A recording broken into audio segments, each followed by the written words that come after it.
Olá, boa noite, como vai? Vai bem? Começa agora na TV Pantanal, canal 22, uma emissora do Grupo Gazeta de Comunicação, um programa Opinião, que nesta segunda-feira, 20 de dezembro de 2021, entrevista o Dr. Emerson Hayashida, que está aqui a postos conosco, que vai falar aqui sobre as coisas da Controladoria Geral do Estado, ele que é o Controlador Geral aqui do Estado de Mato Grosso, não é? Já esteve conosco aqui no passado não muito distante.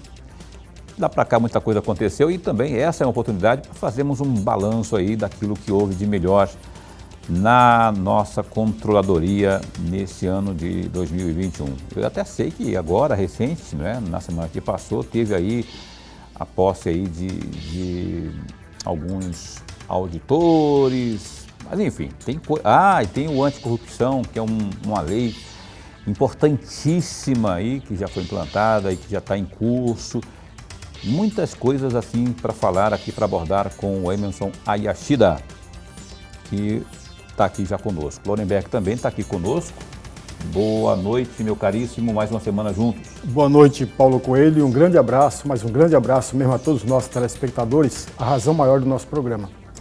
Verdade, rapaz. Olha só, eu também agradeço a você que se liga no canal 22 aqui, na TV Pantanal, no Opinião, e também você que acompanha o programa Opinião pela internet, no www.gazetadigital.com.br e também você que acompanha o Opinião pela página no Facebook da TV Pantanal.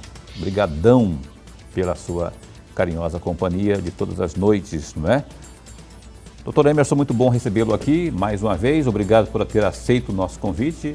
E eu falei aqui, rapaz, da lei anticorrupção, não é? Em que pé está ela? Quais são os louros colhidos até esse momento aí? Eu sei que ela é muito importante, não é, no nosso contexto, nessa briga contra a corrupção, e empresas e instituições que têm relação direta com o Estado, que por um motivo ou outro acabam não cumprindo com aquilo que está contratualizado. Queria que você fizesse um balanço nesse começo do programa com relação a essa lei importantíssima que é a lei anticorrupção. Boa noite. Boa noite, Paulo. Boa noite, professor Lorenberg. Feliz de estar aqui apresentando para todos aqui um balanço ainda que seja rápido, né, das ações da Controladoria Geral do Estado. A lei anticorrupção é uma lei dura mesmo em relação às empresas que cometem alguns atos lesivos contra a administração. Ela é recentemente nova, ela é de 2014. O Estado regulamentou a lei em 2016 e desde 2016 Mato Grosso é destaque na sua aplicação. Nós somos o segundo estado que mais instaurou o processo administrativo de responsabilização de pessoas jurídicas, onde nós aplicamos já nesse período de vigência de lei mais de 148 milhões em multas. 148 milhões em multas. De 2016 para cá. E então, assim, é uma lei muito dura e a gente tem atuado aqui com bastante tranquilidade para a aplicação da lei.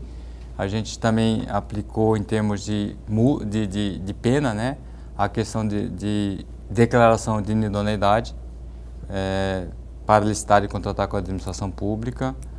A gente aplicou também a questão de publicação extraordinária em jornal de grande circulação, que é uma pena da lei anticorrupção. Então é um trabalho assim nesse período de vigência, né? São fatos geradores antes aos anos de 2016, são fatos geradores de 2008 a 2016, né? Tanto da lei anticorrupção como a lei de licitações. E aí tem esses fatos que a gente apurou de penalização. Nós temos hoje em torno de 38 processos em andamento ainda. Já concluímos 13 processos e aplicamos multa aí para 61 empresas. 61 empresas, em que período? De 2016 até agora, 2021. Pois é, mas essas quantas empresas mesmo? 61. 61 empresas. Isso corresponde a esse valor que o senhor falou, de quase 150 milhões? Quase 148 milhões. 148 milhões. Então, 61 empresas correspondem a esse montante. Exato. Ou esses montantes correspondem a essas 61 empresas. Exato. Vamos esmiuçar isso já aqui no Opinião, inclusive. E esse dinheiro, já entrou no cofre, não entrou? Porque tem recursos, sabe como é que são as coisas? Difícil, rapaz. O cara comete a infração, comete o crime, é multado, é penalizado e aí recorre quando é multado, quando é penalizado, e aí recorre e vira uma bola de neve e daqui a 30 e tantos anos que esse dinheiro costuma cair quando cai no caixa, no cofre público. Dorenberg. Controlador, antes de mais nada, a nossa alegria, nosso prazer e honra de tê-lo mais uma vez aqui. O nosso programa ganha, mas ganha muito com a presença do senhor. O amigo telespectador já está ganhando com a presença do senhor. E eu, particularmente, vou aproveitar o seu conhecimento, porque o senhor é auditor de carreira, muitos anos, com experiência de secretário adjunto, por 2 oportunidades, em 2 funções distintas. O senhor foi superintendente, então eu vou aproveitar esse conhecimento que o senhor tem para fazer 3 perguntas, que na verdade são 3 provocações. Provocações que eu falo é sempre no bom sentido, até para explorar o conhecimento que eu sei que o senhor tem muito conhecimento. Aliás, o senhor deu aulas para nós aqui em programas anteriores. E eu quero aproveitar exatamente essa deixa. A primeira provocação, o Paulo falava logo no começo que tem 15 novos auditores que estão já no curso de formação, que vai até o início, na primeira metade de janeiro. O século que vem é complicado, né? Em janeiro, primeira metade de janeiro. Então, são 140 horas de curso. E a primeira conferência, a primeira aula, a primeira semana de aula, tem o título exatamente essa: Corrupção contra a Corrupção, ou melhor dizendo, Conferência contra a Corrupção, um olhar sobre o controle, a integridade e a governança. Esse é o título de uma conferência que já foi dada, já foi trabalhada, já foi realizada pela Controladoria a esses 15 auditores. E aí vem a minha primeira provocação, controlador. O que é, de fato, a Conferência contra a Corrupção, um olhar sobre o controle, a integridade e a governança? O que é isso, em linhas gerais? Em gerais, é o seguinte, essa conferência é que a gente comemorou naquela semana, começo de dezembro, o Dia Internacional de Combate à Corrupção. Então a gente aproveita e faz essa conferência para expor para os colegas, para a sociedade, que a gente precisa de um movimento de toda a sociedade, não só do controle interno, não só do controle externo, mas de todo o controle social, da sociedade, para que a gente possa tratar a coisa pública, fiscalizar a coisa pública e ajudar a sociedade na entrega de melhor serviço para toda a sociedade. Então essa conferência foi nesse sentido de a gente reunir os renomes a nível Brasil para trocar ideia ou para mostrar um pouco do conhecimento deles também nessa área de integridade, de conduta, de ética, para que os nossos novos auditores também pudessem ter uma visão, né, um pouquinho do conhecimento, na transmissão do conhecimento desses colegas que nos presentearam com essas palestras. Então foi nesse sentido que a gente fez essa conferência. Todo ano a gente faz essa conferência, tanto é que esse ano foi a terceira conferência nesse sentido de comemorar o Dia Internacional de Combate à Corrupção. Controlador, a segunda provocação, veja, o senhor falou num trecho da sua resposta que o senhor precisa da sociedade, juntamente para combater a corrupção. Mas observando as redes sociais, observando os grupos de WhatsApp, eu tenho a impressão, e me corrija se eu estiver equivocado, tenho a impressão que a imensa maioria da população não sabe o que é corrupção. Porque na maioria das vezes corrupção é aquele dinheiro, desvio de dinheiro. Mas nós sabemos que corrupção não é só isso. E aí a segunda provocação ao senhor. O senhor poderia falar em linhas gerais, para que o amigo telespectador, que não tem o conhecimento que o senhor tem, possa entender de fato o que é corrupção? E explicar também, apontando alguns exemplos práticos que às vezes passam despercebidos, mas na verdade, na prática, são atos de corrupção, né? Corrupção é toda aquela vantagem que o cidadão leva em relação a alguma coisa, né? É uma vantagem que está isso dentro de uma tipo penal de crime, de você receber uma propina, de você beneficiar algum licitante. E aí, assim, a gente traria para a prática nossa no dia a dia furar uma fila, passar alguém para trás num troco, estacionar em um lugar indevido, por exemplo, num lugar separado para idoso, gestante. Isso é um ato que você leva vantagem em relação a alguém. Então, isso também é um ato de corrupção, né? Só para responder perante a justiça criminal, tem as definições do tipo de crime que está lá. A tipificação. É a tipificação, né? Mas para corrupção, a gente entende que é todo ato que se leva vantagem em relação a algo que não é justo, que não é devido. Então, toda a vantagem que você leva seria um ato de corrupção, numa palavra bem simples para a sociedade. Então, assim, o que a gente está pregando é conduta ética. Eu devo fazer o quê? Independente de alguém estar vendo, independente de estar sendo filmado, mas qual é a minha conduta? Como eu devo me portar perante qualquer situação, né? Conduta íntegra, de ser justo, de não querer levar vantagem. Então, essa é a proposta que a gente está fomentando nesses cursos, nessas palestras que a gente tem, nos programas que a gente faz de live. Então, a gente quer propor isso para a sociedade. A conduta nossa precisa ser melhorada. A nossa conduta precisa ser íntegra, precisa ser honesta, precisa ser justa. Terceira provocação. A minha terceira provocação... Ele chegou provocando, rapaz, trazendo 3 exemplos, que eu gostaria muito da reflexão do senhor. Trazendo 3 exemplos. A primeira, se eu sou um agente público, só um exemplo, viu, Paulo? O Paulo chega, me traz presente. Qual é a conduta que eu devo ter? Qual é o procedimento que eu devo ter diante daquele presente que o Paulo me deu no local de trabalho? Essa é a primeira questão. A segunda, e eu gostaria muito de ouvi-lo a respeito, recentemente o governador do Rio de Janeiro foi cassado do seu mandato. Depois que ele foi cassado, agora, outro dia, as suas contas foram aprovadas. O Tribunal de Contas do Estado, de forma elogiosa, sugeriu a aprovação das suas contas. E a Assembleia Legislativa as aprovou. Um outro exemplo. Agora, o prefeito da capital foi afastado durante um certo tempo e agora, recentemente, muito recentemente, o Tribunal de Contas do Estado sugeriu a aprovação das contas, dizendo que respeitou completamente o que diz a Constituição, o que diz a legislação.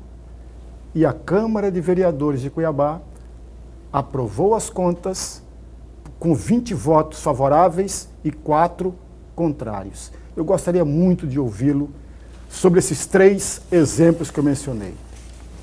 Vamos lá, vamos começar pelo último aqui que eu me lembro, né? A parte do Paulo Coelho aí que deu um presente para ele e não podia dar, ou podia, no ambiente de trabalho.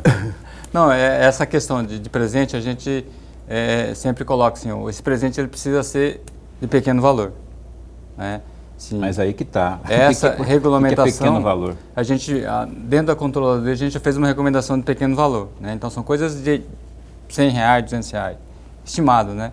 Agora, se receber um prêmio maior, uma televisão, ou uma joia, ou sei lá, um outro presente mais valorado, a gente recomenda que se devolva. Ou que não se aceite. Que não se aceite o presente, né? Até pela essa conduta que a gente está falando, assim, qual é a relação disso, né? Por que está se dando um presente caro, um presente de valor estimado, né? Então, assim, isso há um certo conflito aí depois, né? Uma certa incoerência disso. Então, a gente recomenda que se recuse, devolva o presente para que não fique devendo favor, né? Porque, de repente, um favor desse pode te comprometer, né? Te comprometer você como servidor lá na frente. Então, a gente tem uma orientação nesse sentido na controladoria que você não aceite mimos de valores elevados. Ou seja, Tremberg, devolva aquele iPhone que eu te passei de presente, não vai rolar, porque, segundo R$100. E a segunda provocação dele é quanto à questão da aprovação. Ele citou a questão lá do Rio de Janeiro, do governador, e aqui de Cuiabá também, mesmo sentido aí, os tribunais de contas aprovando. É que a questão de criminal é uma coisa, justiça criminal, a questão das contas de governo, ela tem outros parâmetros de verificação, de aplicação de limites fiscais, por exemplo, questão orçamentária, se as leis foram encaminhadas no prazo, se teve, por exemplo, audiências públicas. Então, são temas diferentes que se avalia, né, aplicação de despesa de pessoal, por exemplo, que é a LRF, né, investimento em educação, saúde, são outros temas que é contas de governo. Então, às vezes, um desvio lá na saúde, apurado no crime, aqui ele aplicou os 25%, os 12% em saúde, por exemplo, os 25% em educação. Ou seja, ele seguiu a Constituição, só que aí tem a outra parte, que talvez seja a parte onde a situação foi verificada como ilegal. E às vezes, assim, são fatos que instâncias distintas, né? O tribunal é uma instância que não aprova, mas recomenda, né, no parecer pela aprovação. É mais técnico. E aí a justiça criminal é um outro cenário, né, diferente das instâncias. Então, assim, por isso que às vezes há essa divergência de posicionamento, mas que na regra a justiça criminal está certa e aqui o tribunal também está com a razão, porque está analisando a questão de contas de governo. E tem a esfera política, que são a Assembleia lá e a Câmara Municipal. Exatamente. Aqui. Outra instância, né? Outra instância. Porque quem aprova as contas são a Assembleia, né? Ou a Câmara, ou a não Câmara. O Tribunal. O Tribunal só emite um parecer favorável ou não às contas de governo. Ok, eu preciso ir para o intervalo comercial, mas dá tempo de o senhor responder rapidinho aqui, neste bloco ainda, doutor Emerson, a questão, esses 15 auditores, somados com os que já tinham, vão deixar a auditoria ou a esfera da controladoria como um todo, né, esse aparelho, em que patamar no que diz respeito à demanda? Já é o suficiente? Eles já são o suficiente ou ainda há que se ter a promoção aí de concurso público para preencher mais vagas? Enfim, como é que fica a situação? Olha, nós estamos, eu falei isso na posse deles, né? Que nós estamos no nível máximo de controle, né? Ou seja, nós atingimos os 100 auditores que está na lei. Até então nunca a gente teve esse preenchimento de 100 auditores. Então nós estamos no nível máximo de controle de equipe técnica de auditores que a lei 550 nos permite ter essa quantidade. Então neste momento, devido à lei, nós estamos no limite máximo preenchido 100% dos cargos de auditor. Obviamente que o Estado cresceu, o Estado está crescendo, né? A gente precisa ter ferramentas, a gente precisa ter técnicos também, mas esse é um processo mais de discussões, né, que tem que envolver aprovação de lei, né, encaminhamento do governador, todo um trâmite aí diferente, legal, legislativo, para ser aprovado a maior quantidade. Então tá, mas então são 100. Hoje são 100. Estão 100 auditores. 100 auditores.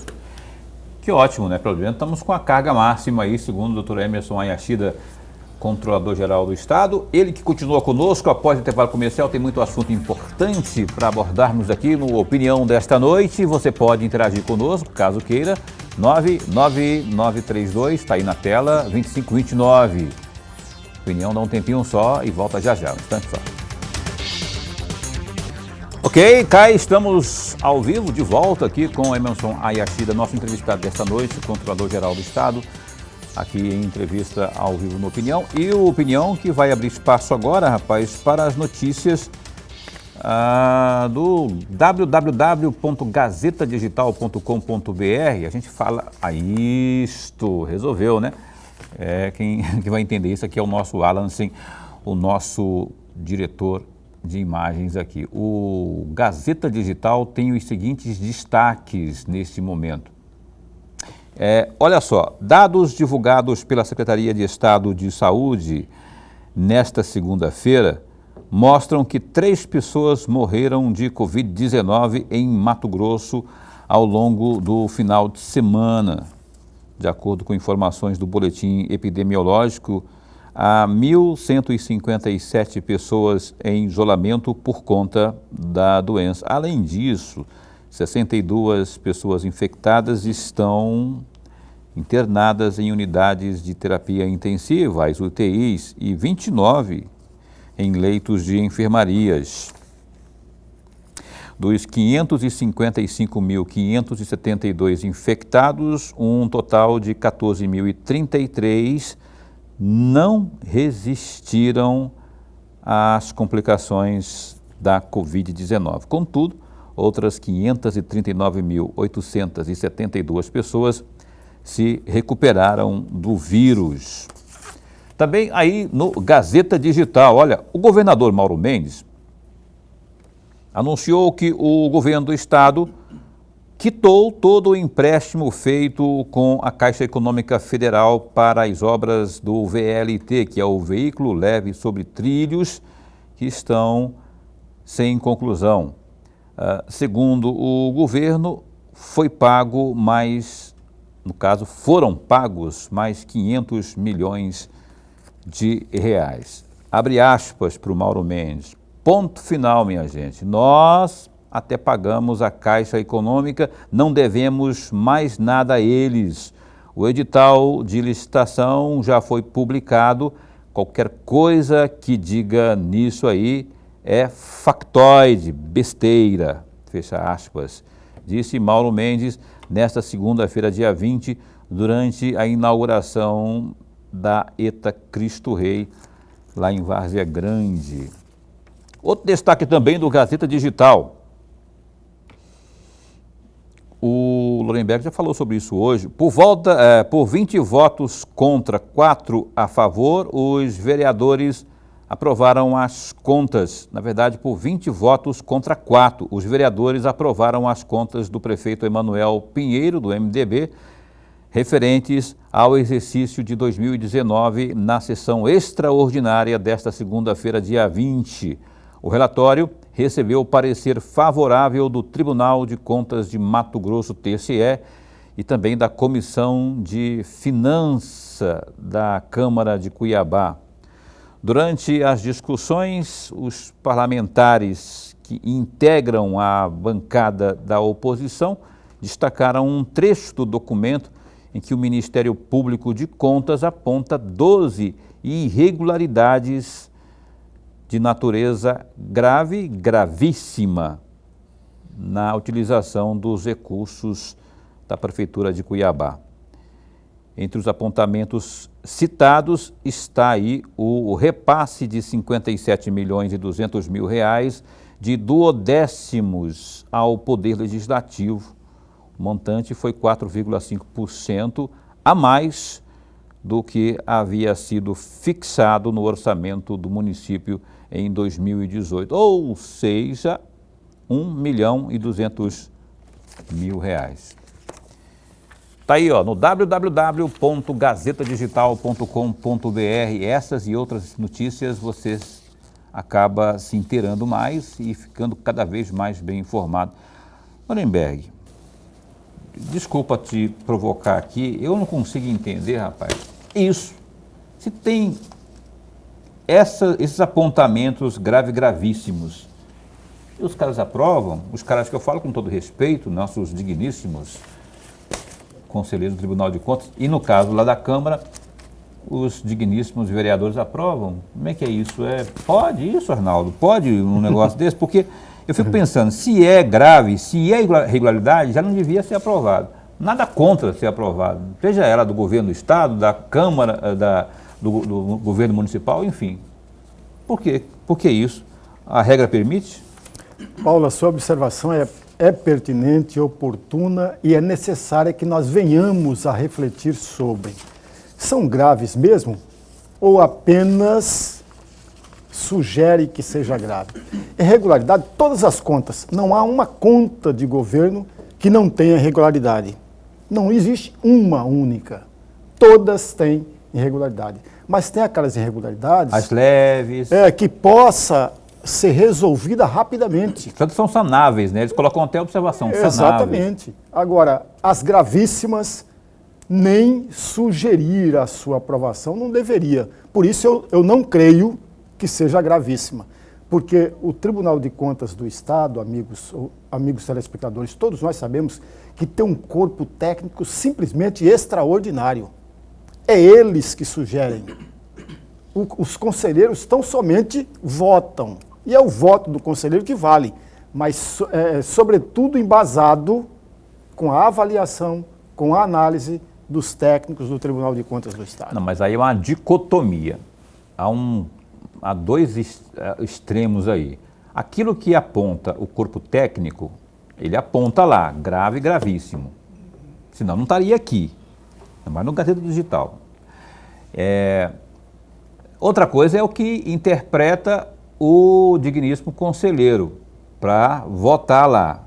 Ele vota mesmo sabendo que está grave, gravíssimo? Não, o que eu falei foi diferente. Desculpe, talvez eu não me expressei da forma correta. Veja, o que eu falei foi o seguinte: eu tenho dúvidas e questionamentos se são graves e gravíssimas. Na interpretação mesmo dos técnicos? Que tem avaliado... Eu tenho dúvidas e questionamentos que os técnicos disseram que são graves e gravíssimas. Ah, entendi. Agora, os votos dos conselheiros são sustentados e baseados pelo que falou ou que falaram os técnicos. Tá, porque eles não saem fora. Foi o que eu disse. Não quero travar aqui uma discussão com o Lorenberg, mas se os técnicos disseram que são graves e gravíssimas, se disseram, os conselheiros, baseados no que disseram os técnicos, deveriam sugerir a reprovação. Agora, se eles não disseram isso, aí enfim, aí eles votam o que quiser e tá bom. E o fato é isso, que foram aprovados. Aliás, o prefeito Emanuel Pinheiro, eu falei com ele hoje, estou convidando o Emanuel para vir aqui há muito tempo, para a gente fazer um balanço, né? Vamos abordar essas questões? Vamos, mas vamos fazer também um balanço aí. Eu sei que tem muita coisa boa, positiva, que o município de Cuiabá produziu, colocou em prática nesse ano de 2021. Manuel, vem aqui, rapaz, conversar com a gente aqui. Eu falei também com a assessoria, não, ele não vai falar por enquanto e tal. Mas eu estou tentando futricar lá para ver se a gente consegue trazer aqui o prefeito para falarmos sobre as questões de Cuiabá aqui, não é? Enquanto isso, vamos tocar aqui a opinião? Vamos, sim, senhor. O Emerson Ayashida está com a gente aqui, vou pedir para o Lorenberg abrir o bloco de perguntas. Hoje eu vim disposto a provocá-lo. Vou aproveitar ao máximo do seu conhecimento. Me perdoe, mas é dessa forma mesmo. Veja, de acordo com o site do governo, do dia 28 de outubro agora, a Secretaria de Estado de Assistência Social e Cidadania está entre as instituições do governo de Mato Grosso que alcançaram 100% de aderência nas recomendações da Controladoria Geral do Estado, no primeiro semestre de 2021.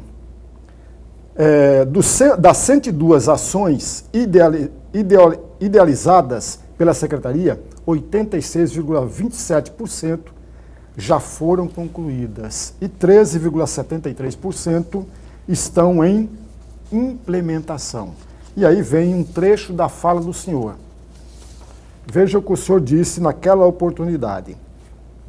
Sinaliza maior grau de envolvimento dos vários autores que atuam na instituição na busca efetiva de soluções para as impropriedades evidenciadas nos trabalhos de auditorias. Fecham aspas. E aí vem a minha provocação. Dentro desse quadro de secretários e de secretarias, existe alguma secretaria no atual governo que não cumpre os 100% de recomendações da Controladoria Geral do Estado? Importante pergunta, professor. Esse é um trabalho que a gente faz de acompanhamento dos nossos trabalhos. Então, assim, toda vez que a gente encontra alguma falha, a gente recomenda uma melhoria. Essa melhoria, quando a gente recomenda, a gente procura recomendar atacar a causa do problema, né? Por que isso aconteceu? Para que os próximos processos não se repitam, né? Então, assim, não é só recomendar que corrija aquela falha simples por corrigir, mas entender por que aconteceu a falha. Porque se a gente atua na causa do problema, a gente evita que essa falha ocorra novamente.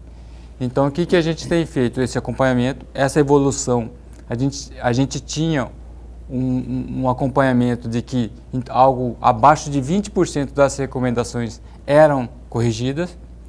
Hoje nós estamos em algo acima de 60% das recomendações, elas estão sendo atendidas, estão provocando melhoria nos processos, o que demonstra que toda vez que a gente encontra uma falha e a gestão, a secretaria, os servidores procuram solucionar aquele problema atacando a causa, isso traz mais segurança para o serviço público, traz mais resultado, traz menos falhas, traz robustez para que atinja a sua finalidade de forma sem ter falhas. Então esse acompanhamento a gente está evoluindo, né? A gente saiu de 16%, 18% há uns anos atrás, hoje em 2021 a gente está em algo em torno de 66% das recomendações elas estão sendo atendidas. Então demonstra que a gestão está preocupada com isso, né? Está engajada para que a melhoria aconteça e que as falhas diminuam ou que sejam mitigadas com essas recomendações, com essas ações das secretarias. Existem secretarias que não resolvam 100%? Existe, porque às vezes o problema está além, né, de só uma decisão, de um procedimento, precisa de legislação, de repente, precisa de um outro fator externo, que aí ela fica refém dessa outra ação que foge à gestão da secretaria. E que tipo qual a incidência maior de problemas nessas secretarias aí, os problemas internos? Quais são os mais comuns? Procedimento de pessoal, por exemplo, a gente, dentro das causas dos problemas, nós temos uma linha de estrutura, né? Pessoal, estrutura física, estrutura tecnológica, só para citar alguns exemplos. Então, assim, às vezes o que falta no pessoal? Treinamento, procedimento que precisa ser melhorado, que não tem um procedimento lá dentro institucionalizado. Então, se a gente muda esse procedimento, capacita esse servidor, com certeza aquela falha ela poderá não ocorrer novamente. Então é nesse trabalho que a CGE atua muito fortemente, né? A nossa maior força de trabalho, algo em torno de 80% da nossa força de trabalho está nessa ação preventiva de melhoria, de correção, de capacitação, de orientação que a gente atua. Doutor Emerson, eu gostaria de trocar de assunto aqui, que o senhor fizesse uma abordagem, um resumo, uma síntese aí dos acordos de leniência, esses praticados ao longo do ano de 2021. Acordos importantes, não é? Já falamos aqui inclusive dessa problemática envolvendo 61 empresas, a resultante aí de quase 150 milhões de reais, e os acordos de leniência, como andaram? O acordo de leniência também é uma previsão da lei anticorrupção, né? As empresas que cometeram atos lesivos, elas podem firmar um acordo, é uma espécie de colaboração premiada da pessoa jurídica, se usarmos o paralelismo da pessoa física, onde ela confessa o que aconteceu, traz as provas, traz como aconteceu e paga uma multa. Esse é um acordo. Para facilitar a investigação da administração, para ver o que aconteceu, punir os outros responsáveis. E nesse interim aí interim de 2016 a 2021, né, a gente já firmamos 6 acordos de leniência, onde a gente já recuperamos mais de 188 milhões de reais. Isso já está praticamente no cofre da administração pública. Recuperados, já foram pagos já? Sim. Tem um que é parcelado, né? Então vai demorar mas um tempo. Pago, mas está né? sendo pago. Então algo de 100 milhões já caíram. De um total de 180? Algo aproximado de mais de 100 milhões já caiu na conta do Estado. Então vamos lá, vamos fazer continha aqui, porque isso me interessa muito. Ó, 180 mais 150. Eu posso somar os 150 que você falou lá, né? Pode, aquilo com mais 150, não é? Não é isso? Exato. 330 milhões de reais. E desses 330 milhões, poderíamos dizer que 100 milhões já entraram no caixa. Já está na conta já foi destinada para a administração. E esses outros milhões que ficaram para trás aí, os 200 e poucos milhões aí, 230 milhões aí, tem um acompanhamento de cobrança do gabinete lá que tem o CIRA, né? Enfim, tem uma forma de cobrar isso, para que não fique no esquecimento e que realmente caia no cofre e o dinheiro volte para o poder público? Claro que tem esse mecanismo, o Estado tem esse mecanismo de cobrança. Então o que acontece? A gente puniu essas empresas, elas vão agora, passado a fase recursal, elas vão ser inscritas em dívida ativa, né? Vai ser encaminhada para a Procuradoria-Geral do Estado, para que a Procuradoria promova a ação executiva dessa dívida. Então está nesse Então entra passo. para dívida ativa, aí não Exato. tem jeito, o cara tem que Exato. pagar, né? Que ótimo, eu estava com essa dúvida aí, afinal de contas, a multa é aplicada, depois de todo o processo feito, e aí cai no esquecimento, ou o dinheiro entra, uma hora cai, porque aí o cara vai recorrer, só que entrou para dívida ativa, meu caro, não tem jeito, pode até ser que você consiga lá na frente, uma forma de flexibilizar. No judiciário, desconto, né? Pode ser que o judiciário... Não, e até o próprio governo abrir um desconto, né? Tem aquelas promoções que o Galo, por exemplo, o Galo faz sempre essas promoções aí de dar desconto para quem pagar à vista, não tem essas coisas lá de vez em quando? Isso, mas está dentro da norma, né? Dentro, não estou falando que é tudo dentro tem a possibilidade. Dentro da Redução norma. de multa, punição, né? Mas o capital lá, o tributo em si, ele não tem redução. Desconto. Não, só redução nas senão multas. não tem razão. Senão não tem razão, né? né? Senão fica difícil, né? É isso aí. O Lorenberg vai falar daqui a pouco, após o intervalo comercial, só que agora a gente tem que faturar. A gente volta já, a opinião dá um tempinho só. Então a gente retoma aqui a entrevista ao vivo com o Emerson Hayashida, Dr. Emerson Hayashida, que é o controlador geral aqui do estado de Mato Grosso, o professor, membro da Academia de Letras, Lorenberg Alves, vai fazer aqui a próxima pergunta, por favor. Eu vou fazer, hipoteticamente, se meu cenário não estiver correto, me corrija, vai arrumando para mim aí. No bloco anterior, o senhor falou das empresas que procuram, faz um acordo para pagar e isso tudo. Vamos imaginar, hipoteticamente, que eu sou o secretário, tenho uma pasta e abriu-se uma licitação e nesta licitação ganhou exatamente uma empresa que daqui a pouco terá que entrar em acordo com a CGE para cumprir aquilo que ela lá atrás cometeu infrações. Nesse caso, ganhou uma licitação, como deve proceder o secretário? Dá a licitação como válida ou como funciona aí? Não sei se eu fui claro no meu cenário que eu tentei descrever. Vou tentar explicar. Se a empresa firmou um acordo, obviamente que ela está podendo, ela está limpando o passado dela e que agora ela segue vida nova. Ela poderá firmar outro contrato? Poderá firmar do contrato. Então, obviamente o acordo ela tem um prazo para ela cumprir, ela precisa ter um programa de integridade, que a gente vai monitorar isso depois de 2, 3 anos, depende do prazo do acordo. Então, assim, se ela fez o acordo e ela está honrando os compromissos, nada mais justo que ela continuar a vida, seguir vida normal. Ela pode prestar serviço normalmente. Prestar serviço normalmente. Tanto é que, a exemplo da União, a CGU tem vários acordos de leniência e as empresas continuam executando os contratos, continuam fazendo participando de licitações, porque ela está honrando o que ela se propôs a fazer, a devolver, então ela pode continuar a vida institucional, funcional normalmente dela. Não há impedimento. A não ser que ela descumpra o acordo, né? Aí é um outro cenário de discussão judicial, de todo A gente sabe, doutor Emerson, que a corrupção é danosa, ela é severa, perniciosa, mas a ineficiência também no poder público, ela não fica muito atrás não, né? Eu queria que você traçasse um paralelo entre a corrupção e a ineficiência. E a incompetência também. São os grandes vilões da administração pública, vamos dizer assim, né? A corrupção causa um mal tremendo, a ineficiência também, e a incompetência também é outro. É prima irmã da ineficiência, né? Então, assim, não traz um resultado para a sociedade. Então, assim, qual que é a função do Estado? Entregar, prestar serviço.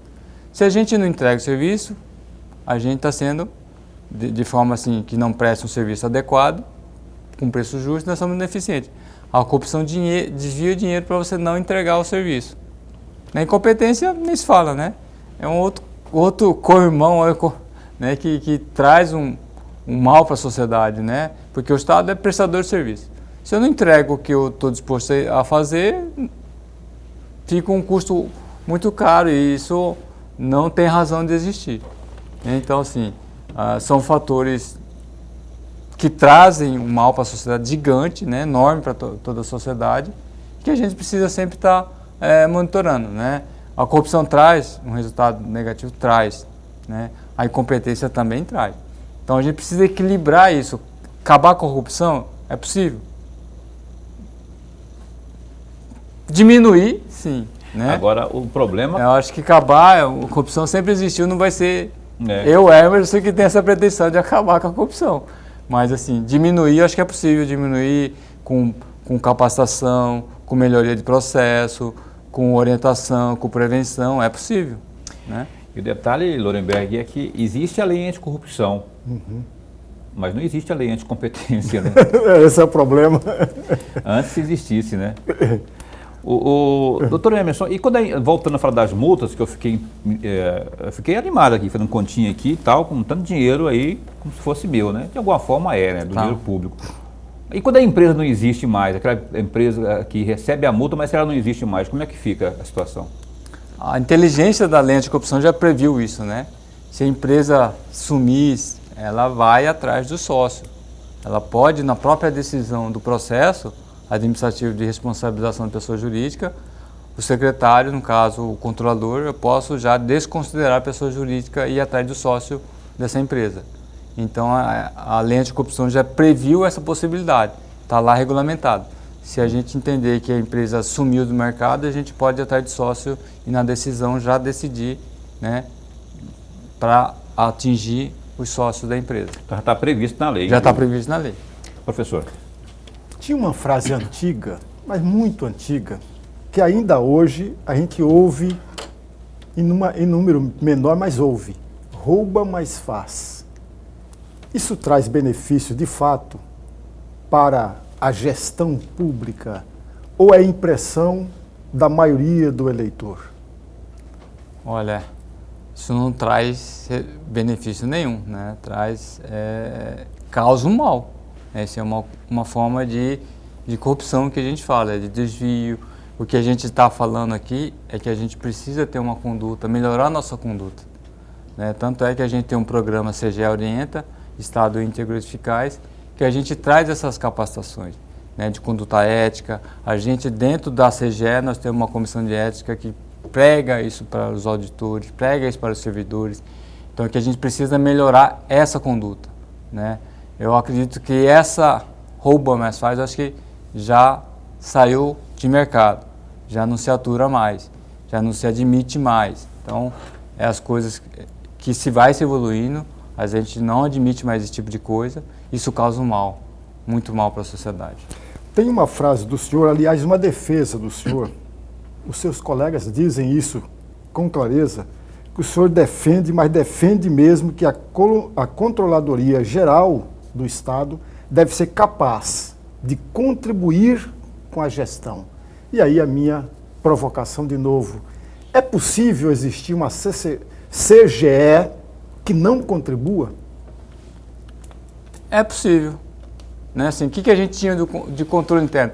O controle interno era visto como aquele que barra, burocratiza, que impede, e não é isso a percepção ou a nova percepção de controle interno, né?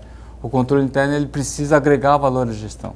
O controle interno que não agrega valor à gestão, não contribui para isso, ele será simplesmente esquecido, ele não será permitido essa atuação mais.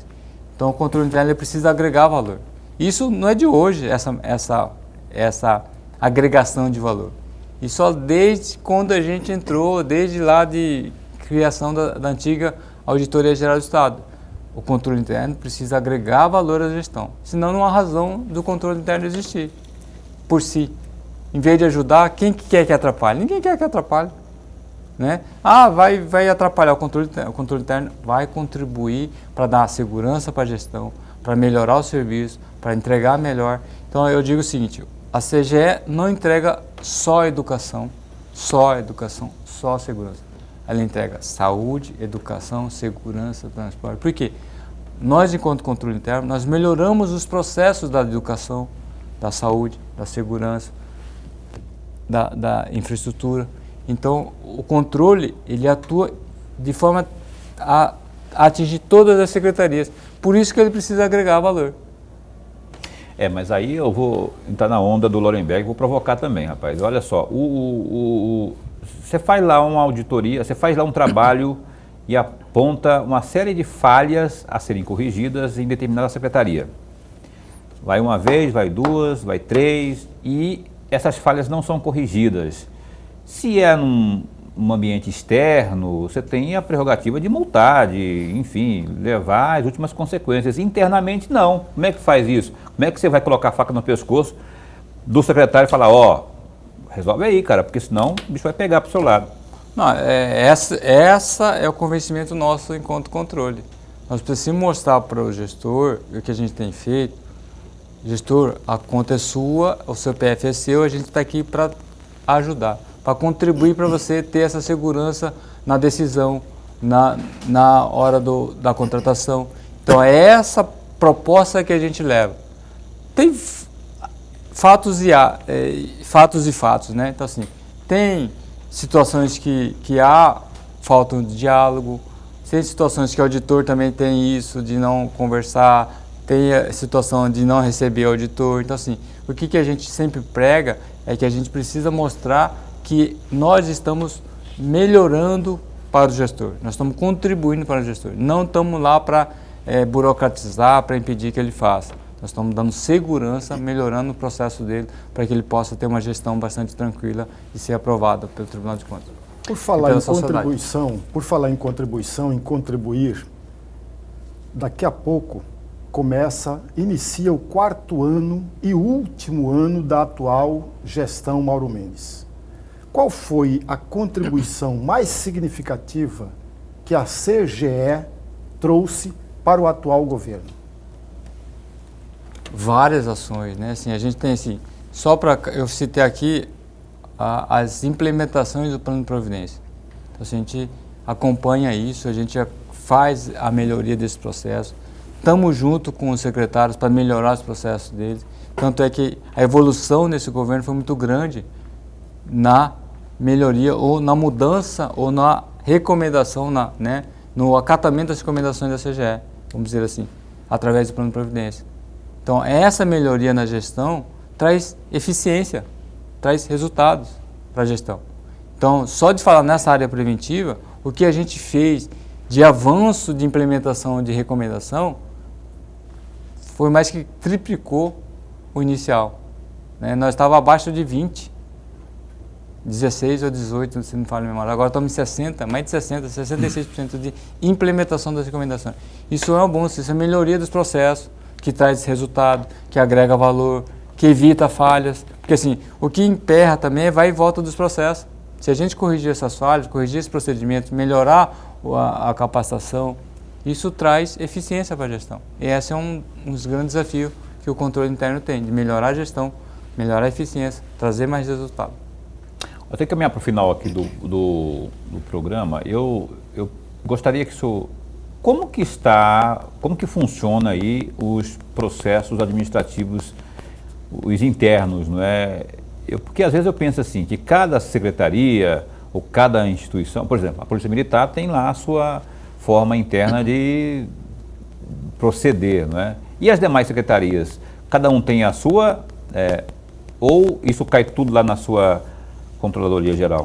Você está falando dos processos em desfavor de servidor? Dos servidores, envolvendo servidores. A CGE, como órgão central de corredoria, ela é o órgão que dá diretrizes para a secretaria. Então, assim, cada secretaria, se tiver pessoal, por exemplo, a Saúde tem, a SEDUC tem sua comissão, sua setorial, a CESP, Segurança Pública, tem a sua setorial de correição. A CGE também tem a sua setorial de correição, né, unidade de corredoria, que, em regra, cada secretaria faz o seu processo. Né? Aquele que não tem unidade de correição, ele pode demandar para a CGE fazer os processos, e também a CGE pode avocar os processos de algumas secretarias que forem complexos, que envolverem fatos que demandam uma maior, né? Não que lá não seja imparcial, mas, por exemplo, que envolve um escândalo, a CGE pode avocar esse processo, a Secretaria pode demandar que a CGE possa processar também. Então depende da Secretaria, né, da quantidade de servidores que a gente faz, que tem essa setorial de correição. Eu tenho uma última pergunta para fazer para o senhor, é o seguinte, às vezes eu fico curioso para saber como que a CGE, eu imagino que a demanda seja muito grande, não é? Para escolher aí os processos a terem andamento, como que é feita, quais são os critérios adotados para se chegar naqueles processos e ações, os mais importantes, diante de toda a demanda que tem ali? A gente tem uma metodologia de seleção, né, de amostragem, né? Tanto é se não fosse esses 15 auditores que o governador Mauro Mendes nos nomeou devido a essa necessidade que a gente tem, esses 100 seriam poucos para atuar. Então a gente tem metodologia para seleção de amostragem, ou seja, nós temos matriz de significância. Então não é assim qualquer contrato, qualquer processo que a gente analisa. Então a gente tem uma metodologia de significância, matriz de significância que tem impacto e probabilidade. O impacto que é materialidade e relevância, por exemplo, questão de valor orçamentário, a questão de relevância se é da área social, se é da área fim, se é educação, se é saúde, ele tem prevalência em relação à área meio. Por exemplo, outra questão de probabilidade. O que está se falando em denúncia? Entendi. A gente seleciona isso pelo canal da denúncia. Quanto tempo a gente não faz essa análise? Né? Então, tudo isso leva em consideração para a gente selecionar o que nós vamos ver, qual o programa que a gente vai ver. Então, Entendi. não dá para ser aleatório, porque senão a gente não daria conta de fazer tudo. Ok, Emerson Ayashida, Controlador-Geral do Estado, por uma opinião, agradece a sua vinda aqui, não é? Mais uma vez, muito obrigado, que o senhor tenha aí um ótimo Natal, abençoado por Deus, e um 2022 esplendoroso, também saudável e bastante produtivo. Obrigado por ter vindo. Eu que agradeço mais uma vez a oportunidade de estar aqui trocando uns em miúdos para vocês, um pouco da atuação da Controladoria Geral do Estado de Mato Grosso. Obrigado, senhor. Obrigado de verdade. Obrigado, Ligiane, minha amiga, jornalista, assessora de imprensa, não é? Um abraço para sua mãe.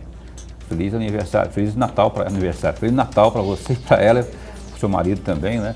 Ligiane, uma amiga que eu tenho de muito tempo.